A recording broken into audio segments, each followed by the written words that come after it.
Se os audiolivros deste canal contribuíram de alguma forma para a sua vida, considere apoiar nosso trabalho com uma doação. Sua contribuição é essencial para que possamos continuar produzindo e compartilhando conteúdo de qualidade. O link para a doação via Pix está disponível na descrição.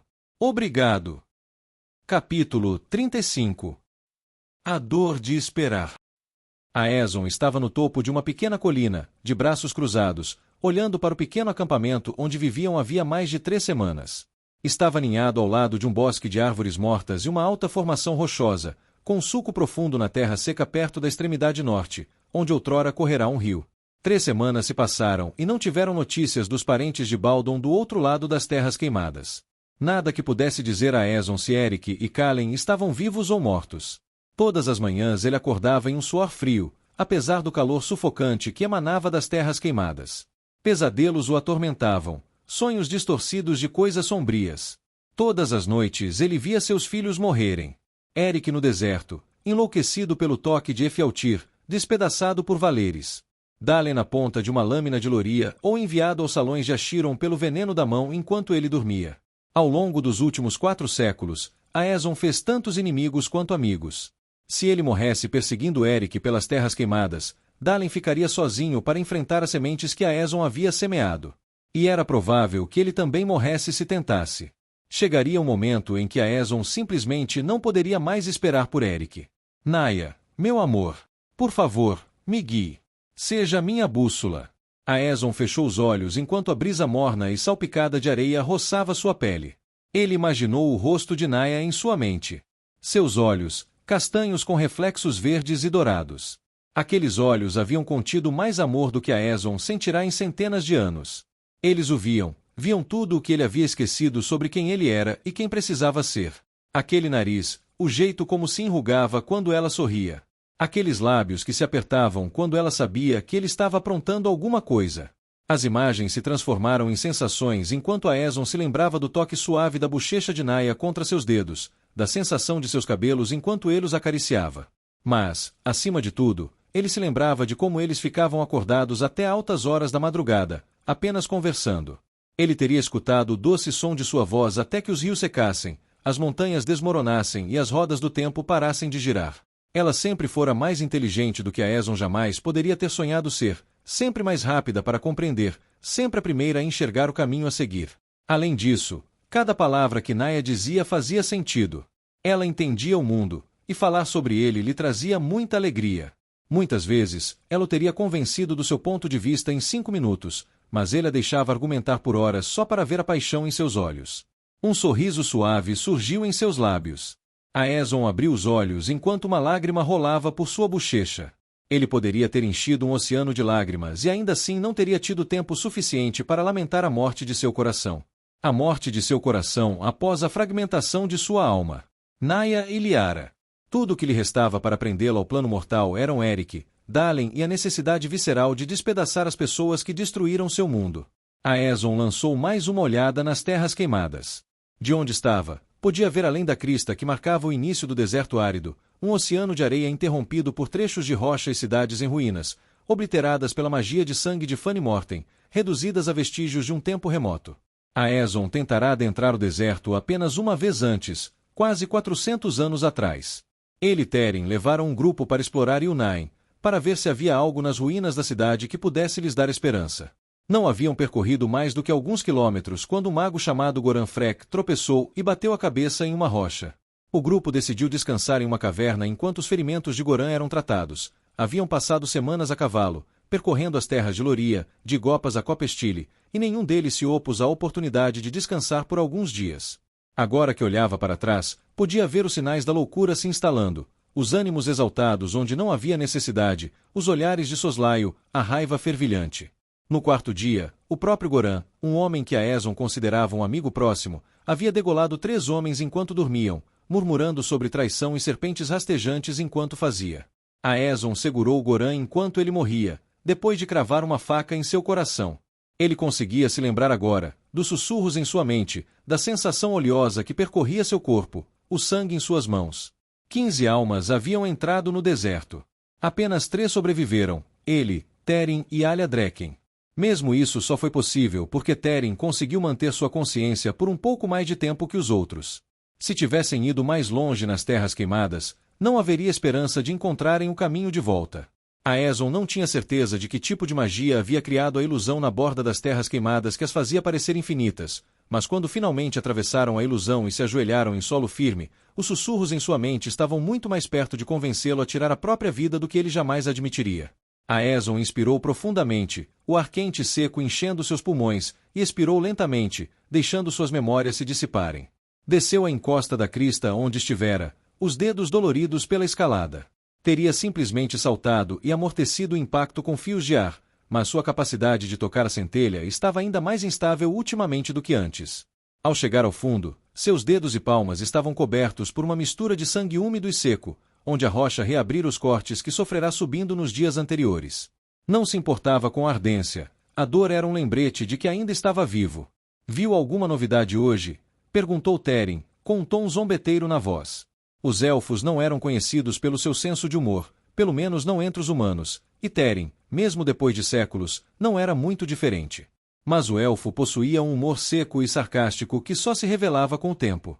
Sim, disse Aeson, sentando-se ao lado de Teren e observando o pequeno acampamento. 4 tendas estavam erguidas na base da formação rochosa, escondidas da vista de qualquer um que passasse por ali, embora Aeson não achasse que isso fosse um problema tão perto das Terras Queimadas. 4 guardiões elfos haviam ficado com ele sob ordens de Talanil, mas os demais já haviam retornado. No momento, os 4 guardiões estavam sentados em rochas ou no chão, rindo histericamente de Dan, que estava sentado na terra com as pernas cruzadas, toda sua atenção voltada para algo em suas mãos. Baldon, o Anga, estava empoleirado no topo de uma rocha plana, suas longas pernas cobertas de pelos dobradas, os olhos fechados. Eu vi um elfo com senso de humor. Teren sorriu. São raros. Você ouviu falar de Alia e Lirei? Teren balançou a cabeça, pressionando os dedos da mão direita contra as bochechas e depois puxando-os para baixo. Eles terão sido punidos por falharem em seu juramento de proteger Kalen. Mas com a tempestade que se aproxima, imagino que os anciãos serão lenientes. Aeson soltou um grunhido. Os elfos eram obcecados pela honra, a ponto de muitas vezes beirarem a estupidez. E quanto a Lirei? Perguntou Teren. O que aconteceu com ela? Teren ergueu uma sobrancelha, demonstrando desdém. Cabe a ela completar seu Oldur, Teren. Ela ultrapassou um limite. O elfo estalou a língua. Vocês dois ultrapassaram os limites, Aeson. Quando voltarmos para Aravel, falarei com ela. Enquanto o silêncio se instalava entre eles, Aeson cruzou os braços, voltando sua atenção para Dan e os elfos. Ele não se lembrava da última vez que vira 4 elfos gargalhando de forma tão genuína. O que Dan está fazendo agora? Ele não vai tentar aquele truque com o polegar de novo, vai? Teren balançou a cabeça, soltando uma risada profunda. Vamos lá, é melhor eu te mostrar. Aeson seguiu Teren até o centro do pequeno acampamento onde Dan e os elfos estavam sentados. Ele apertou os olhos enquanto se aproximava, tentando ver o que Dan segurava nas mãos. Ele está entalhando. Teren assentiu com a cabeça. Não é isso que é engraçado. Vocês estão todos com inveja, disse Dan, dando de ombros, enquanto cravava uma pequena faca no pedaço de madeira que tinha na mão. Isso provocou mais uma rodada de risos. O que ele está fazendo? Sussurrou Aeson para Teren. Ele está tentando desenvolver seu valor. Teren sorriu, com um toque de riso na voz, mas Aeson também percebeu um lampejo de orgulho no rosto de Teren. Teren não se afeiçoava a muitas pessoas, e quando se afeiçoava, muitas vezes ainda era reservado, mas Aeson notou uma conexão crescente entre Teren e Dan durante a viagem. Na verdade, Aeson entendia porque Teren havia se afeiçoado ao jovem. Dan era a personificação de um pé no saco, mas Aeson admirava seu coração e sua lealdade. E por que, em nome de todos os deuses, ele está tentando fazer isso? E agora, justo agora? Existe momento melhor do que enquanto ficamos de braços cruzados esperando? Teren ergueu uma sobrancelha, e Aeson deu de ombros, concordando. Quando nos sentimos impotentes, muitas vezes nos voltamos para coisas que estão sob nosso controle, algo a que nos agarrar, algo que nos dê segurança. Aeson assentiu com a cabeça, suavizando o tom. Ele é bom. Teren engasgou com o riso. Nunca vi ninguém tão terrível em toda a minha vida, e já vivi muito tempo. Ele enfiou a mão no bolso de suas vestes e tirou um pequeno pedaço de madeira entalhada que parecia não ter forma alguma discernível. Aeson pegou o pedaço de madeira, virando-o nas mãos. De perto, até que lembrava um rosto, mas as feições estavam achatadas e disformes, um olho quase 2 vezes maior que o outro e o que parecia ser um nariz, na verdade, mais parecia uma maçã esmagada. O que é isso? Teren soltou um suspiro, seus lábios se curvando em uma linha fina. Era para ser eu. Você já esteve melhor. Ele está te pegando agora. Ele é o quê? Aeson olhou para Dan, que ergueu a cabeça e encarou Aeson, segurando o bloco de madeira parcialmente esculpido nas mãos, o que provocou uma onda de risos entre os elfos reunidos ao seu redor. Eliara, tenha paciência.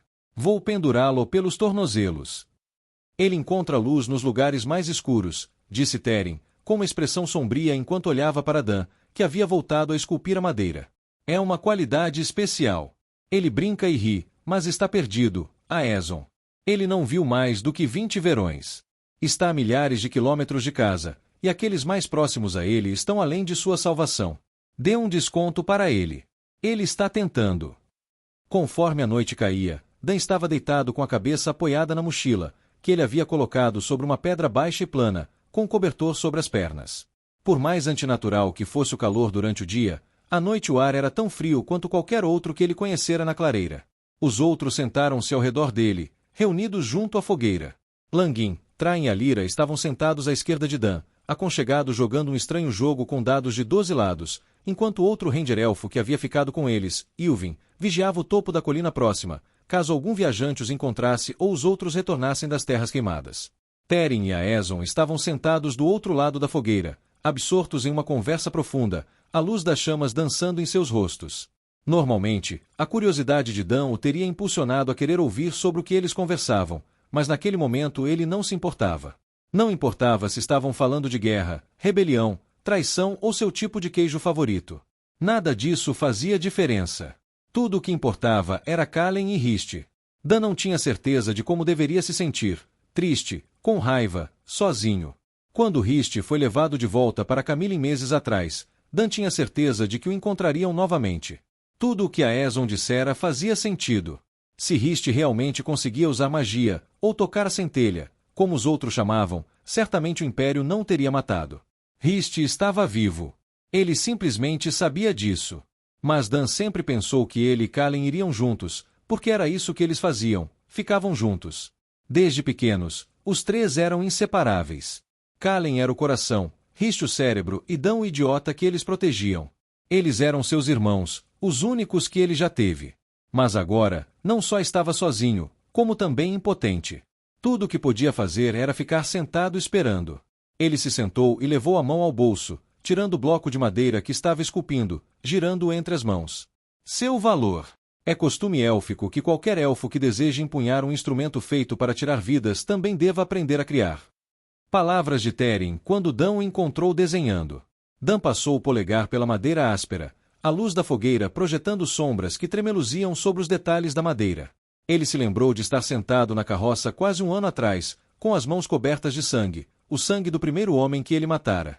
Dan se lembrou de ver Kalen no chão, um homem parado sobre ele segurando um machado de 2 lâminas. Ele se lembrou de avançar. Lembrou-se da mordida do aço quando sua espada cravou no pescoço do homem, do estalo do osso, da sensação de alívio quando a lâmina irrompeu do outro lado. Dan fechou os olhos por um instante, os dedos apertando a escultura em sua mão, as lembranças passando por sua mente. Suas mãos tremiam, um nó se formando em sua garganta. Sua boca estava seca como algodão, suas palmas úmidas. Ele abriu os olhos, olhando para baixo, vendo sangue cobrindo seus dedos, manchando suas palmas, escorrendo da escultura. Seu coração batia tão forte que ele podia ouvi-lo pulsando em seus ouvidos.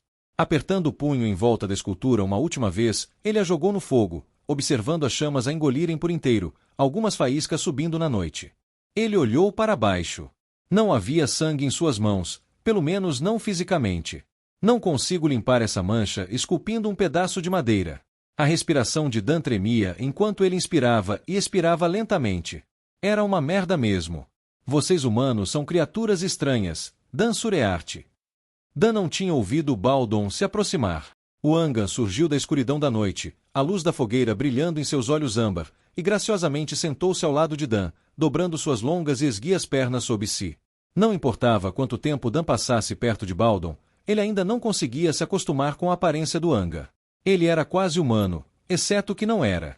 Seu corpo era coberto por uma espessa pelagem cinza, tão áspera quanto a de um pinheiro-lobo. As unhas nas pontas dos dedos das mãos e dos pés eram mais parecidas com garras do que qualquer outra coisa. Os pelos em seu rosto eram mais curtos do que no resto do corpo. Sua testa era grossa e áspera, seus olhos de um âmbar dourado que brilhava na noite. Seu nariz era a única parte do rosto, além dos lábios, sem pelos. Era preto e coriáceo, como de um lobo, mais achatado que o de um humano, mais largo, com narinas curvadas e um sulco estreito que percorria seu lábio. Dan ergueu as sobrancelhas em surpresa. Ele não havia conversado muito com Baldon. Os Anga não conversavam muito com ninguém. Nós é que somos os estranhos. Coração seguro. Baldon fez beicinho, encarando Dan intensamente, com os olhos dourados brilhando. É o nome que você conquistou. Assim como Teren Eutris é presa de prata, Aeson Virandran é o quebrado, você é coração seguro. Dan assentiu com a cabeça, fingindo que algo do que Baldon dissera fazia sentido. Ele teria insistido na pergunta se achasse que Baldon lhe daria uma resposta direta. Mas, pelo pouco que Dan conseguia perceber sobre o Anga, ele falava mais enigmas do que Teren. O fogo crepitava e estalava, lançando brasas na noite, misturando-se ao canto dos insetos e ao assobio do vento. Dan não conseguiu se conter. Virou-se para a direita, ficando de frente para Baldon, vencido pela curiosidade. Por que somos estranhos? Você passa horas esculpindo seus pensamentos na madeira. Depois, joga a madeira no fogo, queimando um tempo que não pode recuperar. Baldon prolongou cada palavra, sua voz áspera. O Angan sempre falava assim, como se não confiasse em sua língua para produzir os sons corretos. Foi uma merda, disse Dan, dando de ombros. Baldon respirou fundo, encarando o fogo, a luz refletida em seus olhos. Para dominar uma arte, primeiro é preciso falhar de todas as maneiras possíveis. De onde eu venho, temos um ditado bem parecido. Antes de correr, primeiro você precisa aprender a andar. O Angan umedeceu os lábios, pensativo. Eles não são semelhantes. Sim, são. Dan abriu os braços em protesto, encarando a criatura, reprimindo o riso que lhe escapava do peito. Zombar de Aeson era divertido, irritar Teren era ainda mais, mas Baldon era diferente. Havia nele uma honestidade, uma simplicidade. Não, insistiu Baldon. Não são. Muito bem, então. Diga logo. O rosto de Baldon se contraiu em incerteza. Com o quê? Dan suspirou, passando a mão pelos cabelos em exasperação. É uma expressão. Significa diga-me o que você está tentando dizer. O lábio superior de Baldon se curvou, revelando uma fileira de dentes afiados como caninos, e sua língua roçou as pontas deles. Fale logo. Sim, eu entendo. Ele se virou para encarar Dan, com as mãos com garras apoiadas nos joelhos. Antes de correr, você precisa aprender a andar. Não tem o mesmo significado porque o conceito de fracasso não está presente, nem faz parte da intenção. Andar é simplesmente um precursor da corrida. Implica que há uma série de etapas que devem ser concluídas em uma ordem específica e que o sucesso não é o resultado desejado, mas sim o inevitável. Qual a diferença entre isso e o que você disse? Porque, Surearte, dominar uma arte não exige uma série de etapas que devem ser concluídas em uma ordem específica. Exige perseverança e determinação diante do fracasso. O medo do fracasso é um conceito que vocês, humanos, adotaram mais do que qualquer outra espécie no plano mortal. Eu tenho visto isso ao longo de gerações. Muitas vezes, na humanidade, é o medo do fracasso que impede o progresso, mais do que o próprio fracasso. Você passou horas esculpindo seus pensamentos. Sua primeira tentativa foi terrivelmente ruim. Ai! Que jeito de pegar leve, Baldon! O Angan curvou os lábios num gesto que poderia ser um sorriso, mas também um sinal de fome. Era impossível dizer. Sua primeira tentativa foi terrivelmente ruim, repetiu ele. A segunda foi um pouco menos. Entre os meus, guardamos nossos fracassos às 7 chaves, para aprendermos com eles. Nos orgulhamos deles porque falhar significa que tentamos. Só se pode ter sucesso se você se permitir falhar. Bem, isso foi realmente esclarecedor. Sabe, você deveria falar mais. Você é melhor de papo do que aqueles dois. Dan acenou com a cabeça na direção de Aeson e Teren, que ainda estavam sentados do outro lado da fogueira, embora agora em silêncio. O que é raro é especial. Vamos ter que concordar em discordar aí, Baldon. O hidromel é algo muito especial, assim como o vinho, assim como os destilados. Eu preferiria que eles nunca fossem raros. O rosto de Baldon se contorceu no que Dan só pôde presumir ser confusão. Conheço o hidromel e o vinho. São os líquidos que sua espécie consome para esquecer as tristezas que os afligem. Mas os espíritos são a manifestação física do plano além, como aqueles que nos atacaram em Aravel. São coisas muito diferentes, embora vocês falem dos três como se fossem a mesma coisa. Refiro-me às bebidas que você bebe, Baldon. Não às bebidas que quase nos mataram. E espere aí, você não fica bêbado só para esquecer. É divertido. Você bebe bebidas destiladas. As sobrancelhas de Baldon se ergueram, revelando uma expressão de choque no rosto. Dan soltou um suspiro, afundando os dedos na bochecha em exasperação. Antes que Dan pudesse tentar explicar, Baldon deu um suspiro de espanto, recuando bruscamente, a coluna endireitando, as pupilas dilatando a ponto de o âmbar habitual de seus olhos ser quase uma mera fresta. Então as pálpebras do Anga se fecharam de repente, e ele ficou ali sentado em silêncio, rígido. O som de passos e corpos arrastados indicava que a mudança repentina de Baldon não havia passado despercebida. Aeson e Teren estavam diante de Dan em instantes, com os olhos fixos em Baldon, enquanto os elfos observavam atentamente. O que está acontecendo? Perguntou Dan. O que é?